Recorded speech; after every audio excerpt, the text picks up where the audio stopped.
Waving the Palestinian flag and blaring nationalist Arab music, this looks like it could be a scene from the occupied West Bank.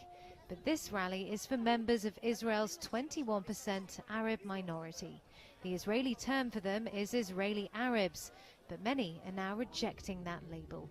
Instead, they're identifying as Palestinian with Israeli citizenship, or simply Palestinian. I don't feel I'm an Arab Israeli at all. Israel doesn't identify with the Arabs who live here, so I don't identify with it. The formula is very simple. It's a mutual feeling.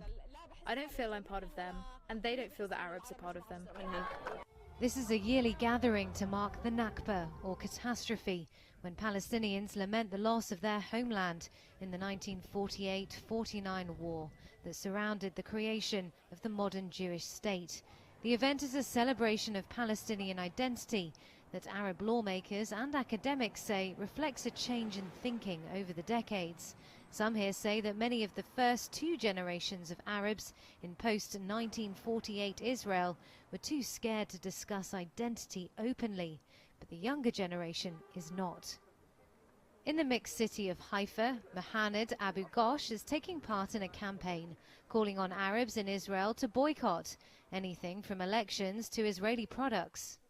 Whether you present yourself as a Palestinian or as a non-Palestinian depends on whether you want to face discrimination in Israel. There are people who accept being a so-called field slave means they completely reject the idea of any good intention from the occupier. Therefore, they present themselves as Palestinians. And there are people who just want to live.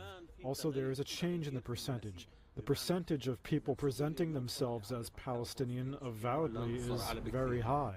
Despite all this, though, experts say most Israeli Arabs still value their Israeli citizenship and would oppose attempts to transfer them to Gaza or the West Bank.